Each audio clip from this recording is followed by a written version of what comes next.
విద్యుత్ కేంద్రం స్థాపనపై మాజీ మంత్రి హరీష్ రావు అభ్యంతరం తెలపడం చాలా దారుణమన్నారు ఎమ్మెల్యే రాజ్ ఠాకూర్.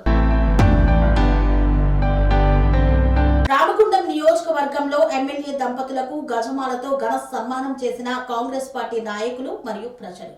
గత ప్రభుత్వం రామగుండానికి చీకటి గుండంగా చేస్తే వెలుగునిచ్చే గుండంగా చేయడానికి ముందడుగు వేసి నడుస్తున్న ఎమ్మెల్యే ఎంఎస్ రాజ్ ఠాకూర్ అన్నారు. రామగుండంలో విద్యుత్ కేంద్రం స్థాపనపై మాజీ మంత్రి హరీష్ రావు అభ్యంతరం తెలపడం దుర్మార్గమైన చర్యగా ఎమ్మెల్యే ఎంఎస్ రాజ్ ఠాకూర్ పేర్కొన్నారు. 1972లో అప్పటి కాంగ్రెస్ ముఖ్యమంత్రి పివి నరసింహారావు రామగుండంలో విద్యుత్ కేంద్రం స్థాపించగా ఇప్పుడు తెలంగాణ రాష్ట్ర ముఖ్యమంత్రి రేవంత్ రెడ్డికే ఈ విజయం సాధ్యమైందని పేర్కొన్నారు. గత ప్రభుత్వంలో రామగుండాన్ని చీకటిమయం చేసి గోదావరి కనిని బొందలగడ్డగా మార్చింది బీఆర్ఎస్ ప్రభుత్వమన్నారు. రాబోయే రోజుల్లో రామగుండం అద్భుత నగరం కానుందని ఎమ్మెల్యే పేర్కొన్నారు. ముఖ్యమంత్రి రేవంత్ రెడ్డి, ఉప ముఖ్యమంత్రి భట్టి విక్రమార్క, ఐటీ శాఖ మంత్రి దూదిల్ల శ్రీధర్ బాబు సహకారంతో నూతనంగా 800 మెగావాట్ల థర్మల్ విద్యుత్ కేంద్రం స్థాపనకు కేబినెట్ లో గ్రీన్ సిగ్నల్ ఇచ్చినందుకు ప్రత్యేక ధన్యవాదాలు తెలిపారు ఎమ్మెల్యే ఎంఎస్ రాజ్ ఠాకూర్. మరో లక్ష్యంగా ఈఎస్ఐ పెద్ద చెరువు మినీ ట్యాంక్ బండ్గా మారుస్తామన్నారు. ఏ పేదవాడి కడుపు కొట్టలే, ఎవరైతే ఆక్రమించుకున్నాడో, ఎవరైతే బలవంతంగా ప్రభుత్వ భూమిని ఆక్రమించుకొని పేదవాడిని కింద కూర్చోబెట్టి వారి రక్తాన్ని వీరుస్తూ వేల కొద్ది కిరాలు తీసుకుంటుండో సింగరేణి భూమిని ఖాళీ చేయించిన, అక్కడ కమర్షియల్ కాంప్లెక్స్ కడతా ఉన్నా అదే పేదవాడికి వాళ్ళకి ఇప్పిస్తా ఉన్నా. బస్ స్టాండ్ ముంగడ పేదవాళ్ళకి తీసినా వాళ్ళకి ఇచ్చినా పోయి అడగండి. ఇంకొక వైపు ఇస్తున్నా, ఇంకో జాలిస్తున్నా ఇలా రామగుండం కూడా వెడల్పు చేసిన ఏ పేదవాడికైనా నష్టం జరిగిందా ఒక్కసారి చెప్పండి. జరిగిందా ఒక్కసారి రామగుండంలో చెప్పాలి. ఈ పక్కన బ్రహ్మాండమైన కమర్షియల్ ప్లాన్ చేస్తా ఉన్నా. ఊహించని పరిణామం. రామగుండం పౌర వస్తుందా రాదా కొట్లాడుతూనే రామగుండాన్ని అభివృద్ధి చేయాలి, ఈడ ఎన్ని కోట్లైనా పెట్టాలి అని ఒక ఆలోచనతో ఇవాళ 120 ఫీట్ల 120 ఫీట్ల రోడ్డు రాజీవ్ రహదారి ఎంత ఉంటుంది, 100 ఫీట్లు.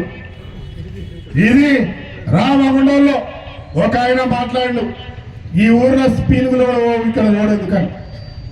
పీనుగులు కాదు, ఈ రామగుండం ఒక అద్భుత నగరంగా మారుతుంది.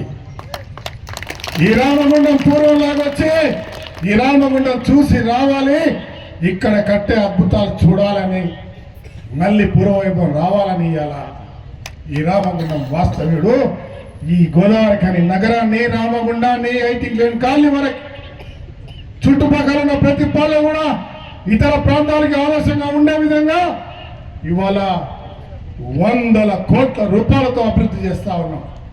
పెద్దంపేట ఆర్ఓబి ఫ్లైఓవర్ కడతాం, కుందరపల్లి ఫ్లైఓవర్ కడతాం, ఇక్కడ నుంచి ఖబరస్థాన్ దగ్గర ఫ్లైఓవర్ కడతాం, అటు డబల్ రోడ్ వేస్తాం, చుట్టుపక్కల రోడ్లు వేస్తా ఉన్నాం. స్టేషన్ నుంచి అక్బర్ నగర్ నుంచి ఎక్కడి నుంచి అయినా 15 నిమిషాల్లో 20 నిమిషాల్లో గోదావరి కని చౌరస్తా చేరేటువంటి కార్యాచరణ ఒక రూపకల్పన చేస్తా ఉన్నాం. అద్భుతమైన రోడ్లు లింగాపురం వరకు. గుండెకు సంబంధించిన క్యాత్ ల్యాబ్ ని కూడా 25 కోట్లతో కఠిన నెల రోజుల్లో ప్రారంభం చేస్తాం, 2 నెలల్లో. ఈఎస్ఐ హాస్పిటల్ దానిపై పడ్డాం. నేను లక్ష్మీనగర్ అద్భుతమైన అభివృద్ధి చెందుతాం. గోదావరి కని చౌరస్తా, తిలక్ నగర్ చౌరస్తా, పాయింట్ లైన్ కాలనీ చౌరస్తా, 18 లైన్ కాలనీ వరకు కూడా అత్యద్భుతంగా 4 లైన్ సెంటనరీ కాలనీ వరకు సెంట్రల్ లైటింగ్ తోటి 25 కోట్లతో కోల్ కారిడార్ రోడ్ వేస్తా ఉన్నాం. అదే మాదిరిగా ఇవాళ రామగుండం ఏ స్టేషన్ నుంచి అంతర్గాం వరకు డబల్ రోడ్ ఇస్తా ఉన్నాం. పెద్దపేటలో ఫ్లైఓవర్తో పాటు మరి అదే మాదిరిగా ఇటు కుందరపల్లి నుంచి మళ్ళీ అన్ని ప్రాంతాల కనెక్టివిటీ రోడ్లు వేస్తా ఉన్నాం. ఇవన్నీ కూడా టెండర్ల దశలో ఉన్నాయి, టెండర్లు కూడా పూర్తయినాయి. వారు అంటారు తట్టడు మట్టి తీయాలని. తట్టడు మట్టి తీయకపోతే 120 ఫీట్ల రోడ్ ఎట్లొచ్చింది అని అడుగుతాను. ఈ 120 ఫీట్ల రోడ్ ఎట్లొచ్చింది అంటున్నా. డ్రైన్లు కడతా ఉంటే కొంచెం ఎక్కువ తక్కువ వస్తే దాన్ని కూడా మాట్లాడతా ఉన్నారు. ఇంజనీరింగ్కి సంబంధించిన సమస్య, అధికారులకు సంబంధించిన సమస్య చేస్తా ఉన్నాం. ఎవరిపై కక్షలు లేవు, ఎవరిపై నిందలేసే అవసరం లేదు, ఎవరు ఎంత పడట్లేదు. రామగుండం సంక్షేమం, రామగుండం అభివృద్ధి, రామగుండం ప్రాంత ప్రజల గౌరవాన్ని నిలబెట్టే కార్యాచరణలో ముందుకెళ్తున్నాం తప్ప ఎవరిపై నిందలేసే కార్యక్రమం మాకు చేత కాదు. మాకు చేతనైతుంది, అది మొదలు పెడితే మీరు ఉండలేరు అని చెప్తాము. దయచేసి ఈరోజు చేస్తున్న అభివృద్ధిని అవకాశం ఉంటే అభినందించండి, లేకపోతే ఎన్నికలప్పుడు చూసుకున్న ప్రజలు ఎవరి పక్షాన ఉంటారు. నేను మీ అందరి ద్వారా రామగుండం ప్రజలను కోరుతాను. ఈరోజు మీడియా ద్వారా ఇలా పోయిన ప్రభుత్వంలో ఉన్న హరీష్ రావు గారు ఇంకెవరో మాట్లాడుతున్న వారికి రామగుండంకి వచ్చి జవాబు చెప్పాలనే ఆలోచనతో వచ్చిన, కానీ మీరందరూ కూడా ఘనంగా ఆహ్వానించి ఇక్కడ మొన్న క్యాబినెట్ అప్రూవ్ కాగానే నేను, మా వేణుగోపాల్ గారు, శ్రీధర్ బాబు గారు, పట్టి విక్రమార్క గారు, ముఖ్యమంత్రి గారు మీడియా ప్రెస్ మీట్ అనేది చూస్తూ ఉంటే మా వాళ్ళు లైవ్ పెట్టి రామగుండం నుంచి ఎవరికి ఇళ్లలోకి వెళ్ళి వాళ్ళు వచ్చి వాళ్ళు అలుముకుంటా ఉన్నారు.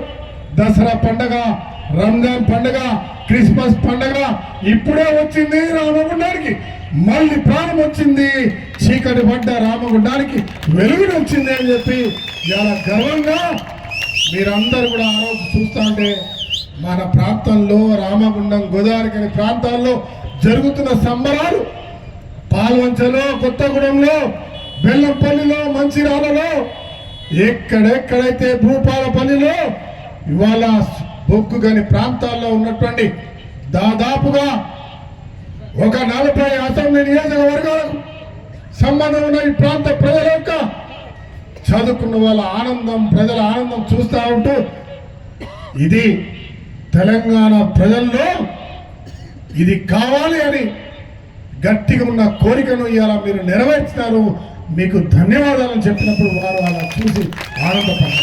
పనేసియా మెరిడియన్ హాస్పిటల్స్ ప్రతి సామాన్యుడికి అందుబాటులో అంతర్జాతీయ వైద్య ప్రమాణాలతో వైద్యం, 24 గంటల అంబులెన్స్ సర్వీసుతో పాటు అత్యవసర సేవలతో ఏర్పాటైన చికిత్సా విభాగం.